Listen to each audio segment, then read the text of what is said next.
Hello friends, welcome to my channel.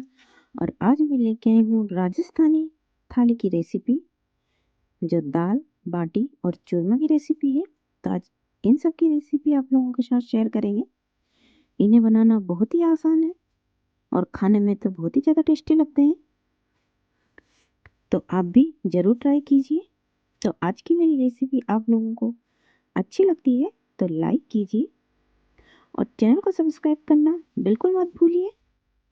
और साथ में बेल आइकन को प्रेस कीजिए, जिससे कि आने वाली हर एक रेसिपी की नोटिफिकेशन सबसे पहले आप तक पहुंचे। तो दाल बाटी चूरमा की सबसे पहले दाल बनाएंगे। तो यहाँ दाल लेंगे 5 तरह की दाल, जो पंचमेल दाल बनती है। तो यहाँ लेंगे 2 से 3 चम्मच चने की दाल, 3 चम्मच ही लेंगे छिलके वाली मूंग की दाल, और 3 चम्मच लेंगे अरहर की दाल, 3 चम्मच लेंगे उड़द की दाल, और 3 चम्मच ही लेंगे मसूर की दाल। तो सबसे पहले सारी दालों को अच्छे से धो लेते हैं। तो यहाँ पर देखिए सब दालों को मैंने अच्छे से धो लिया है। तो अब चलिए कुकर ले लेते हैं और दालों को बॉईल करते हैं। तो सारी दाल को कुकर में डाल देंगे और अब डाल देंगे इसमें पानी। तो यहाँ मैं 2 गिलास के करीब पानी डाल रही हूँ। और डाल देंगे 1 चम्मच नमक। नमक कम ही डालेंगे, जब तड़का बनाएंगे तो उसमें भी नमक डालेंगे। और आधा चम्मच डाल देंगे हल्दी पाउडर। और 1 चम्मच के करीब डाल दूंगी मैं इसमें देसी घी, जिससे दाल में बहुत ही अच्छा फ्लेवर आएगा। अच्छे से सारी चीज़ों को मिक्स कर देते हैं। तब इसका ढक्कन लगा देंगे और मीडियम फ्लेम पर 2 से 3 सीटी आने तक इसको अच्छे से बॉईल कर लेते हैं। तो चलिए इसे गैस पे रख देते हैं। यहाँ मैंने इसे गैस पे रख दिया है। तो देखिए मीडियम फ्लेम पर मैंने 2 से 3 सीटी आने तक इसे पका लिया है। तब इसे ठंडा होने देते हैं। तो जब तक ये ठंडा होता है तो चलिए बाटी के लिए डो तैयार कर लेते हैं। तो यहाँ लिया है मैंने बाउल। बाउल में ले लेंगे 3 कप के करीब आटा। तो यहाँ मैंने गेहूं का आटा लिया है। और डाल देंगे इसमें नमक स्वाद के अनुसार। और थोड़ा सा डाल देंगे इसमें खाने वाला सोडा, जिसको मीठा सोडा भी कहा जाता है। और डाल देंगे 2 चम्मच के करीब देसी घी। और अच्छे से सारी चीज़ों को मिक्स कर लेते हैं। तो देखिए हाथों से मैंने सारी चीज़ों को अच्छे से मिला लिया है। तब इसमें डाल देंगे थोड़ा थोड़ा पानी और एक डो बना के तैयार करेंगे। डो को ज़्यादा टाइट नहीं करेंगे, सॉफ्ट डो बनाकर ही तैयार करेंगे, जिससे बाटी बहुत ही अच्छे से सॉफ्ट बन के तैयार होगी। तो ये देखिए डो बन के तैयार हो गया है। तब इसको ढक के रख देंगे 10 मिनट के लिए, जिससे कि आटा अच्छे से सेट हो जाए। तो चलिए जब तक आटा सेट होता है तो दाल को देख लेते हैं। तो ये देखिए दाल भी ठंडी हो चुकी है, चेक कर लेते हैं।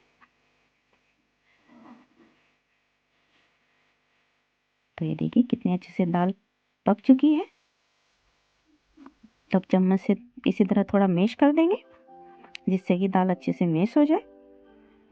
तो अब दाल गाढ़ी लग रही है तो इसमें डाल देंगे पानी।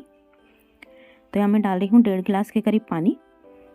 आप दाल अपने हिसाब से पतली कम ज़्यादा कर सकते हैं।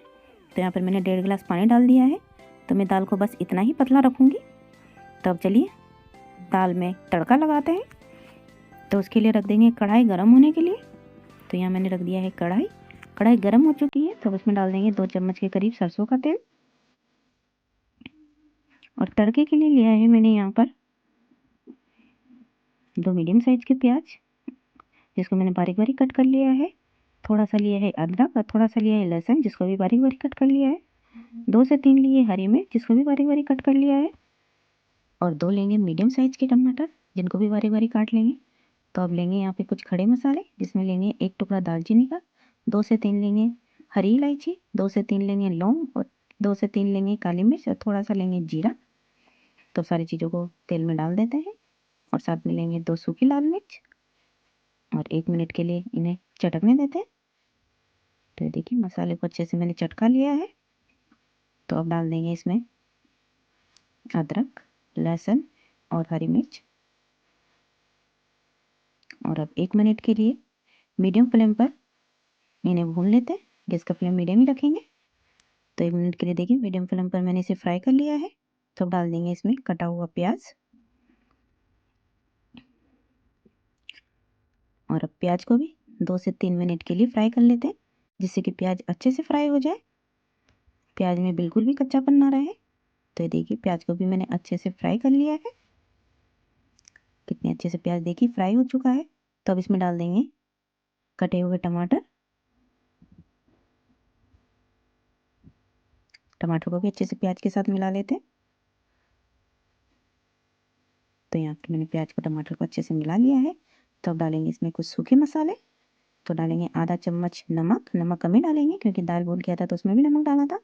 आधा चम्मच डालेंगे लाल मिर्च पाउडर, 1 चम्मच डालेंगे इसमें धनिया पाउडर, आधे चम्मच डालेंगे हल्दी पाउडर और 1 चम्मच के करीब डालेंगे कश्मीरी लाल मिर्च, जिससे दाल में बहुत ही अच्छा कलर आएगा। अच्छे से सारे मसालों को टमाटर प्याज के साथ मिला लेते और एक मसाला तैयार करते। तो जब तक कि मसाले में से तेल अलग ना हो जाए तब तक मसाला को अच्छे से पका लेंगे। तो ये देखिए मसाले में से तेल अलग हो गया है, कितना अच्छे से मसाला बनके तैयार हुआ है। टमाटर भी अच्छे से सॉफ्ट हो चुका है। तब इसमें डाल देंगे बॉईल की हुई दाल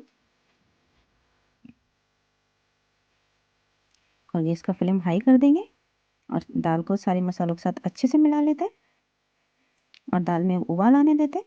तो 2 से 3 उबाल आने तक दाल को अच्छे से पका लेंगे हाई फ्लेम पर। तो ये देखिए दाल में कितने अच्छे से उबाल आ गया है। तो अब इसमें डाल देंगे 1 चम्मच घी और डाल देंगे इसमें 1 चम्मच गरम मसाला। तो मैं यहाँ टाटा संपूर्ण का गरम मसाला ले रही हूँ, आप किसी भी ब्रांड का ले सकते हैं। मसाले को भी अच्छे से मिला लेते हैं। गैस का फ्लेम हाई रखेंगे। तो देखिए हाई फ्लेम पर मैंने इसे 2 से 3 मिनट के लिए अच्छे से पका लिया और अब डाल देंगे इसमें कटा हुआ हरा धनिया। धनिया को भी अच्छे से मिक्स कर लेते हैं। तो ये लीजिए टेस्टी सी दाल बाटी की दाल बनके बिल्कुल तैयार हो। गैस को बंद कर देंगे और दाल को अलग रख देंगे ढककर। तो अब चलिए बाटी बनाते हैं। तो डो देखते हैं। तो ये देखिए डो भी कितने अच्छे से सेट हो चुका है। तब 1 मिनट के लिए आटे को और गूंद लेंगे। तब चलिए बाटियाँ बनाते हैं। तो इसके लिए एक बोल जैसा आटे की लोई ले लेंगे। बाटी का साइज आप अपने हिसाब से छोटा बड़ा कर सकते हैं। तो मैं यहाँ मीडियम साइज की बाटी बनाऊंगी और हाथों को इसी तरह से घुमाते हुए एक बोल जैसा शेप दे देंगे। तो ये देखिए यहाँ पर एक बाटी बनके तैयार हो गई है। बाटी बनाना बहुत ही आसान है, बहुत झटपटी बाटी बन जाती है। तो यहाँ पर एक बाटी मैंने बना ली है। तो चलिए एक और बाटी बनाते हैं। तो इस तरह से आटे को भी अंदर की तरफ फोल्ड करेंगे। तो ये देखिए और एक्स्ट्रा पार्ट को अलग कर देंगे। तो नीचे से भी इसे घुमा देते हैं। तो ये देखिए यहाँ पर एक और बाटी बनके तैयार हो गई है। इसी तरह से मैं सारी बाटियाँ बना लूँगी। तो ये देखिए यहाँ पर 10 से 12 बाटी बन चुकी है। तो अब चलिए आज बाटी में गैस तंदूर में बनाऊंगी। तो गैस तंदूर को रख देते हैं गर्म होने के लिए। तो यहाँ मैंने तंदूर को रख दिया है गर्म होने के लिए। तो हाई फ्लेम पे 2 मिनट के लिए तंदूर को अच्छे से गर्म कर लेते हैं। तो 2 मिनट हो चुके हैं, ये गर्म हो चुका है। तो अब इसमें बाटियाँ रख देते हैं। तो एक एक करके सारी बाटियों को रख देंगे और अब गैस का फ्लेम हाई रखेंगे। हाई फ्लेम पर इसे ढक ढक के पकाएंगे और बीच बीच में इन्हें पलटते रहेंगे जिससे कि बाटी एक तरफ से जले नहीं और सब तरफ से अच्छे से सीख जाए। तो 2 मिनट हो चुके हैं और 2 मिनट बाद बाटियों को पलट देंगे। तो यहाँ पर मैंने बाटियों को पलट दिया है और अब फिर से इसे ढक देंगे 2 मिनट के लिए। 2 मिनट बाद ही इन्हें फिर से पलटेंगे। तो इसी तरह से 2-2 मिनट में बाटियों को चेक करते रहेंगे। तो देखिए बाटियों में कितने अच्छे से कलर आ गया है और इसी तरह से इन्हें घुमाते हुए सब तरफ से अच्छे से सेक लेंगे और ढकते रहेंगे जिससे कि बाटी अंदर तक अच्छे से पक जाए। तो ये देखिए बाटियों में कितना अच्छा कलर आ गया है, कितने अच्छे से बाटियाँ देखो फट चुकी हैं। तो बाटियाँ बहुत ही अच्छे से पक के तैयार हुई हैं। तो इसी तरह से 8 से 10 मिनट लगते हैं बाटियों को बनाने में। तो 8 से 10 मिनट हो चुके हैं। तो देखिए बाटियों में कितना अच्छा कलर आ गया, कितनी अच्छे से बाटियाँ बन के तैयार हुई है। तब गैस को बंद कर देंगे और सारी बाटियों को एक प्लेट में निकाल लेते हैं। तो यहाँ पर एक एक बाटी को उठा के मैं प्लेट में रख लूँगी। बाटियाँ बहुत गर्म है, आप हाथ से ना उठा पाओ तो आप चिमटा भी ले सकते हैं। तो यहाँ पर देखिए मैंने सारे बाटियों को प्लेट में निकाल लिया है। तो अब चलिए बाटियों को घी में डिप करते हैं। तो यहाँ पर मैंने एक बाउल में ले लिया है घी। तो यहाँ पर मैं 3 से 4 बाटियों को घी में डुबो दूँगी जिससे कि बाटियों के अंदर तक अच्छे से घी चला जाए। तो यहाँ पर देखिए मैंने 4 बाटियों को घी में डाल दिया है और अब 2 से 3 मिनट के लिए बाटियों को घी में ही छोड़ देंगे जिससे कि बाटियों में अंदर तक घी चला जाए। तो बाटियों को इस तरह से घुमाते रहेंगे जिससे कि बाटियों में सब तरफ से अच्छे से घी लग जाए और अंदर तक घी चला जाए। तब इसको 2 मिनट के लिए ऐसे ही छोड़ देते हैं। बाकी बाटियों का चूरमा बना लेंगे। तो उसके लिए बाटियों को इस तरह से तोड़ लेंगे जिससे कि बाटियाँ जल्दी से ठंडी हो जाए। जब बाटियाँ ठंडी हो जाएगी तभी बाटियों को मिक्सी के जार में डाल के एक चूरा बना लेंगे। तो यहाँ पर मैंने सारी बाटियों को तोड़ लिया है, तो इसे ठंडा होने देते हैं। तो ये देखिए बाटियाँ ठंडी हो चुकी है। तो अब ले लेंगे एक मिक्सी का जार, तो उसमें बाटियों के टुकड़ों को डाल देंगे और दरदरा पीस लेंगे। तो मिक्सी को रुक रुक कर चलाएंगे। तो ये देखिए यहाँ पर मैंने इसे पीस लिया है। तो इसी तरह से इसे दरदरा पीस लेंगे। मिक्सी को जब रुक रुक के चलाते हैं तो इसी तरह से बाटियाँ दरदरा इसके तैयार होती है। तब इसको एक बाउल में निकाल लेते हैं। इसी तरह से बाकी बाटियों को भी पीस लेंगे। तो यहाँ पर मैंने सारी बाटियों को पीस लिया है। तो अब इसमें डाल देंगे कुछ ड्राई फ्रूट। तो ड्राई फ्रूट में लिया है मैंने काजू, बादाम, किशमिश और ग्रेट किया हुआ नारियल।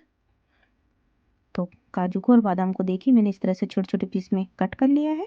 तो सारी चीज़ों को चूरमा में डाल देंगे। अच्छे से चूरमा में मिक्स कर लेते। तो मैंने अच्छे से सबको मिला लिया है। तो अब इसमें डाल देंगे पिसी हुई चीनी। तो जो नॉर्मल चीनी है जिसको मैंने मिक्सी के जार में डाल के पीस लिया है। तो एक कटोरी ली है मैंने पिसी हुई चीनी। चीनी को भी अच्छे से चूरमा में मिक्स कर लेंगे और साथ में डाल देंगे 1 चम्मच के करीब इलायची पाउडर, जिससे चूरमा में बहुत ही अच्छा फ्लेवर आएगा। अच्छे से इन सारी चीज़ों को मिक्स कर लेते। तो सारी चीज़ों को मैंने अच्छे से मिला लिया है। तो अब इसमें डालेंगे घी। तो मैं यहाँ 4 बड़े चम्मच घी डाल रही हूँ और अच्छे से भी घी को मिला लेते हैं। घी अगर कम लगेगा तो थोड़ा घी और डाल देंगे। तो सारे घी को मैंने अच्छे से मिला लिया है। तो मुझे घी थोड़ा कम लग रहा है, तो मैं 3 चम्मच के करीब घी और डाल दूंगी। सारी चीज़ों को अच्छे से मिक्स कर लेते हैं। तो ये लीजिए चूरमा बनके बिल्कुल तैयार हो गया है। देखने में कितना टेस्टी लग रहा है। तो अब चलिए बाटी को भी देख लेते हैं। तो बाटी को भी घी से अलग कर लेते हैं। तो ये देखिए बाटी ने भी घी को कितने अच्छे से सोख लिया है। तो बाटी को घी से अलग कर लेते हैं। तो दाल बाटी चूरमा बनके बिल्कुल तैयार है। तो अब चलिए गर्मा गर्म सर्व करते हैं। तो ये लीजिए गर्मा गर्म पंचमेल दाल, साथ में है चूरमा और घी में डूबी हुई करारी करारी बाटियाँ। साथ में रख देंगे सलाद। तो यहाँ पर लिया है मैंने प्याज, हरी मिर्च और एक नींबू का टुकड़ा। तो ये लीजिए राजस्थानी थाली बनके बिल्कुल तैयार है। तो आज की मेरी रेसिपी आपको कैसी लगी? अच्छी लगी हो तो लाइक कीजिए और चैनल को सब्सक्राइब कीजिए और साथ में बेल आइकन को प्रेस कीजिए, जिससे कि मेरी आने वाली हर एक रेसिपी की नोटिफिकेशन सबसे पहले आप तक पहुँचे। तो अब मिलते हैं नेक्स्ट वीडियो में एक नई रेसिपी के साथ। तब तक के लिए बाय बाय।